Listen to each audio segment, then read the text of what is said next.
Let me now turn to some information that we'd like to share with you regarding preparations for the country's reopening. We are now at a very important juncture where there will be adjustments in the coming days and weeks to entry requirements for both Thais and foreigners alike. This is a positive development because it means we are preparing for the country to reopen. Please do bear with us, as we know there are many frustrations and concerns, and we are all very eager to welcome back our friends and family. We will be transitioning from the existing guidelines into the new guidelines as smoothly and seamlessly as we can possibly ensure. For the country's reopening on the 1st of November to fully vaccinated tourists without quarantine, there are many key factors that are being considered by the officials in terms of our readiness. There are three main ones that were outlined just now in the Thai briefing, and these include, on the health side, the situation of COVID-19 in terms of the capacity of the public health system to control the pandemic and treat patients, as well as the vaccination rate in the provinces set for reopening. The second set of factors are the local economic situation, especially as it concerns the tourism sector and related businesses.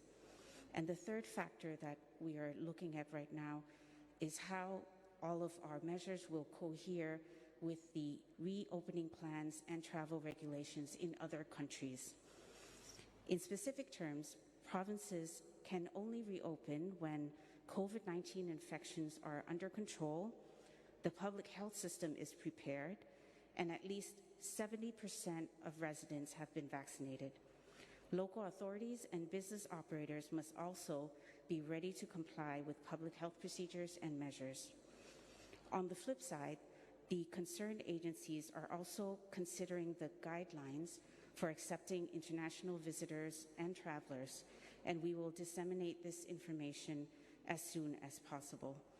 For now, allow me to recap the existing channels for entry and how these channels will transition into the reopening of the country. First, and as you all are aware, Thai and foreign nationals who have not been fully vaccinated may enter Thailand, but will have to undergo alternative quarantine.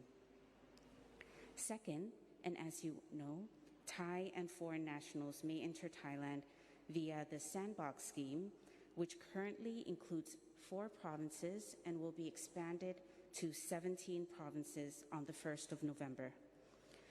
These 2 channels are already being implemented. The third channel, which is new and effectively launches Thailand's reopening, is for fully vaccinated travelers from a list of countries to enter Thailand with no quarantine. Relevant agencies are currently considering this list very carefully, and the CCSA will keep you updated on this matter. For our listeners in the Bangkok area, allow me then to give you an example of preparations that are underway for the country's reopening. This morning, the Bangkok Metropolitan Administration presented guidelines for the reopening of Bangkok under 4 main concepts, and they are protect, prevent, promote, and contain or control. So under protect, this simply means that we are going ahead to administer vaccines to everyone in the province. We're talking about early diagnosis, treatment, isolation for confirmed cases, and preparedness of health services. Under the topic of prevent, this refers to sentinel surveillance, practicing universal prevention, regular ATK testing, bubble and seal measures for factories, the creation of COVID-free settings, and COVID-free areas. In terms of promote, this means educating people on smart living and life during and with COVID-19. Contain and control refers to efforts to contain the spread of COVID-19 by locking down specific areas with high rates of local transmission. It also means building people's immunity with vaccination and developing the quarantine system. Other provinces besides Bangkok are also implementing similar measures to boost confidence in living with COVID-19.